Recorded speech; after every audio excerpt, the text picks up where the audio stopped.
What up, what up? Got another walk and talk. Hopefully y'all can see something. I'll let y'all have a better view. I'm gonna keep looking at my chest, I guess. I'm pretty sure some of y'all won't really complaining, but it's all good. This was going to be a little bit more structured, less off the cuff, more thoughts about things I've been thinking about, digesting, chewing on for quite a bit. Just things that I'm noticing, the kind of things that I got going on for the future. One of the things that kind of really I kept close to me and allowed to kind of shape who I am as a person was Rockstar games as a kid. They made, in my and in a lot of people's opinion, some of the greatest pieces of art in human history. I'm saying, not just in the video game sense. I fought my guy. Just in the world, in art forms, whether it be GTA 4, Vice City, San Andreas. Oh shit, my light's on. That's why. Okay. 4, San Andreas, Holy, RD1, RDR1. I never played Revolver. I might get around to playing that one these days. But those games shaped me because they really had that human element to them, They truly had that one thing that's missing from other art forms, is that there was that empathy. You really can get into what's going on. And really feel what they're feeling, go through what they're going through. And they took a huge risk making, especially the Grand Theft Auto games, because of what you can do in those games. That was peak art, imitating life in a sense, where you can just do things in those games that you really couldn't do in a whole lot of other games. And you couldn't go after the police the way that you did, or go after civilians the way that you could in those games, and be, ultimately unchecked. Obviously, there's a wanted system and all that fun stuff, but a lot of that shit, man, you can just do whatever the hell you wanted, truly. And obviously, it's all through the media and through the reports. They got a lot of shit for that, you know what I'm saying? Got a whole lot of pushback from that, especially from the government. They got sued, talking about how they're promoting video games and making kids violent, which obviously won the suit because you can't really prove that. But there was definitely some truth to that. I'm pretty sure I haven't really looked up the data. I'm pretty sure, especially after 3 Vice City and San Andreas came out, people were definitely giving the cops more shit. You know what I'm saying? Violence has been going down and down and down for decades now. I don't understand why the government as a whole would not be too happy with the Rockstar, especially with San Andreas having the cops being the antagonist. You know what I'm saying? They try to fake you out, being like, oh, it's about gang warfare. But at the end of the day, they had it as at the end, the people who were fueling that war were the local police. It wasn't local government. And they didn't like that, obviously, because there was a lot of truth to that. A lot of truth to that. That's very much true. A lot of what's going on out here is being fueled by the government. And that, all people in the government are criminals, but all criminals do work for the government in some way, shape, or form. And it's always been that way. It's never not going to be that way. So I can understand why they got so much smoke from that. It's because they didn't like the truth being told. I love that shit, growing up as a kid. I finished Vice City, never finished San Andreas. That game is busted beyond belief. It needs to be remade, honestly, you know what I'm saying? That game is broken in so many different ways. But it's still a beautiful mess. It is a mess of a game. I never finished 3 either. I got close to it. I think Vice City a couple times. I love that game. And 4 is one of my favorite games of all time. And that game will always stick with me for multiple reasons. I'm gonna do a whole video about 4 in and of itself. You know, there's so many of them out there. So that game is just peak art. It's peak art. It did not forget the plot. Remember what this is, and it made sure to stay the course. And this makes something that was timeless. And that game is absolutely timeless. And that's why it's so hard to get a hold of it. It's stuck in the 7th gen. It's insane. But anyway, it's all good. It leads to kind of what kind of made me come to these conclusions. This is Red Dead Redemption, the first one, not the second one. I got smoked for the second one, but I'll get into that one a little bit later. The first one, you know, I remember when that game first came out, everyone was all excited for it. I wasn't so excited for it. I wasn't really into Westerns. So I never played the first one.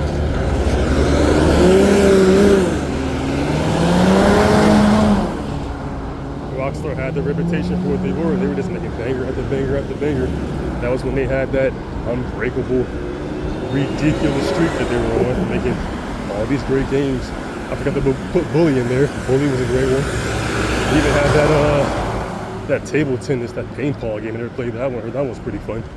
You know, they had that one in there too. So they had so many of these great things going for them at that time. Like I said, they had the government on their ass. Then I played Red Dead Redemption. And out of all the games in my adolescence, I think that game came out in 2010. I think I was like 16, 17 around that time when that game came out. All those games in my adolescence, that one stuck out. It was like 5 or 6 that really stuck out. GTA 4 stuck out. And Red Dead Redemption 1 stuck out because, man, that one hit differently than anything I've ever experienced. That shit was insane. And I guess I wasn't ready for it. Wasn't ready for that. New Vegas, Metal Gear Solid 2, 4. I mean, 4 was good too, but it's different. GTA 4. There's a few games that just really, really understood what this was. You know what I'm saying? And the reason why Red Dead 1 hit the way that it did, because it was very, very cathartic and very, very relevant to what was going on in Rockstar.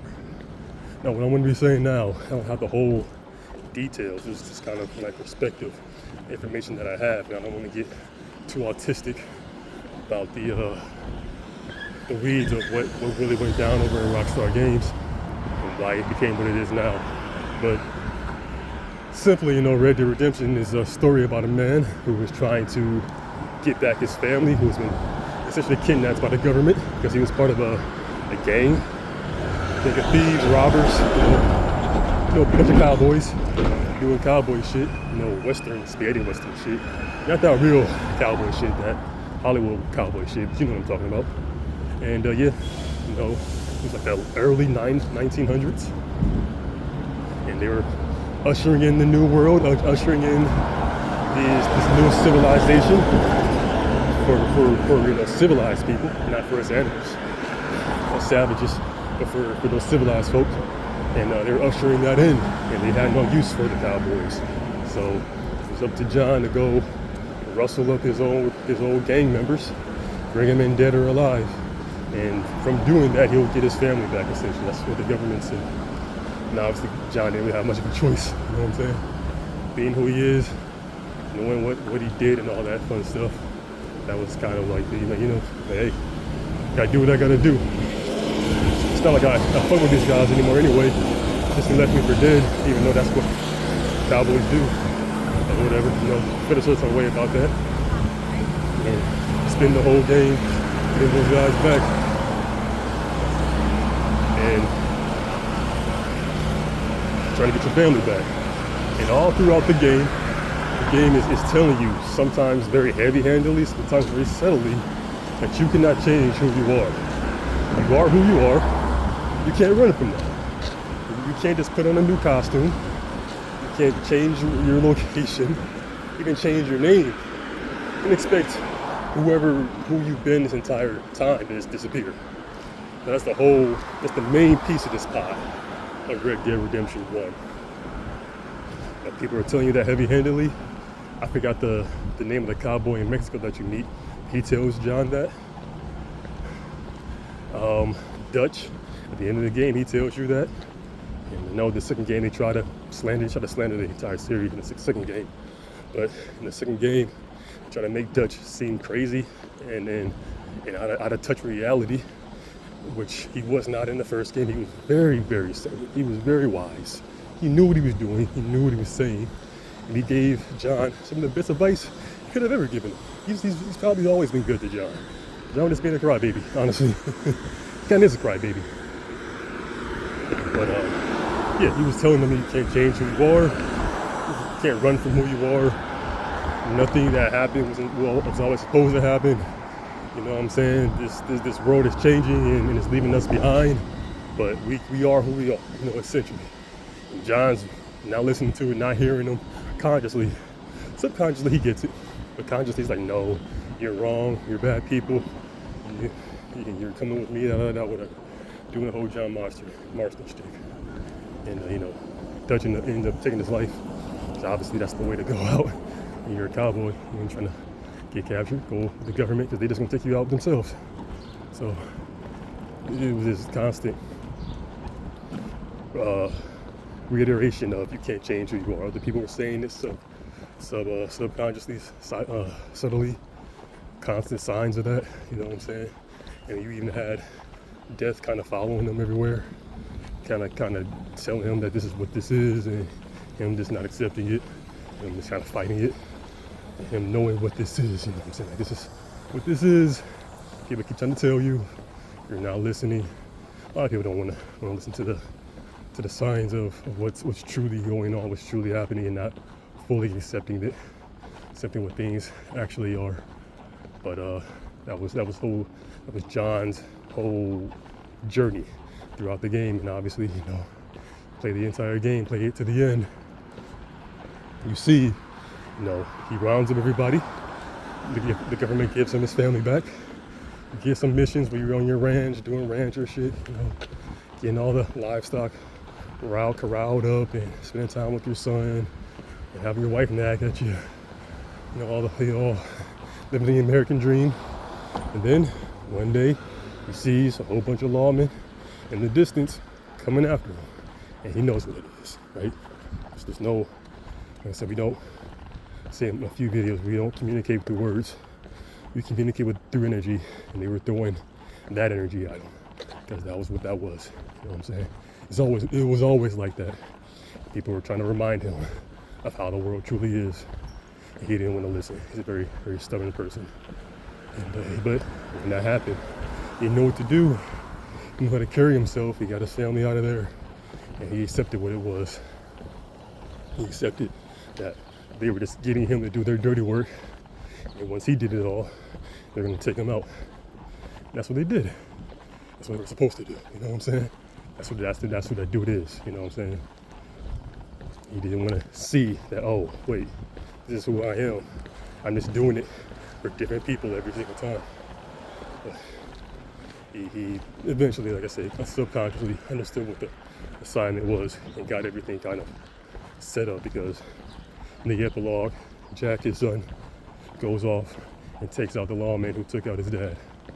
And that's kind of the whole Red Dead redemption story, the first one, you know what I'm saying? Of accepting that you can't change, you are who you are, things are what they are. Just gotta accept that. And the reason why that hit so well, not because it was such a well-written story from like a service level concept, because it had a lot of relevance to what was going on at Rockstar at the time. So like I was saying, they were not very popular with the government. They were putting a lot of officers and people within the government in a lot of smoke, a lot of very uncomfortable situations, because they were bringing the light, bringing the truth out there, and they didn't like that. So slowly but surely, all the founding members of Rockstar started leaving, one after the other, after the other, after the other.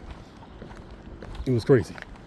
All the people who made the games that we love are no longer there, right? And I'm going to make an assumption that they had their own John Marston at Rockstar, who was doing the government's bidding. And hey, we need to get rid of all these guys. One by one, they started leaving. One by one, they got kicked out of the company. So there's only a few ones left. I think Red Dead Redemption.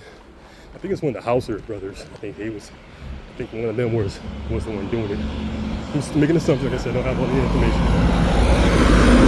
He was the one kind of corralling all these guys up and getting them out of there. And I think that whole message, you can't change, and you are who you are, and we are who we are, was for them. Like Rockstar, that's who they were. They were vigilantes. They were going against the government. They were doing all this wild ass shit because it needed to be done. Obviously, the government didn't like that. The corrupt government, all the government's corrupt, but you get what I'm saying. They weren't a huge fan of that. They didn't like that. They wanted to do something about it. That's what they did, I'm assuming. Yes, like I said, the people who are there now are not the people who were there before. They are all gone. I would say like the vast majority of them are gone from Rockstar. You can see it from their games. I'm just saying that's probably what happened. The government got to one of them, made some threats, made them an ultimatum, and one by one, they were gone out of Rockstar. And now they are what they are now. And ever since then, since Red Dead Redemption 1, they have not made any of their games as well as they made those games from 2010 and before. You know what I'm saying? Like the amount of, they turned GTA 5 into like a parody. You know what I'm saying? It wasn't an actual, it wasn't like an homage. Because all of the first ones, they were homage to whatever they were homaging, you know? Miami Vice, the New York mob scene in 3, and then the Russian mob scene in 4.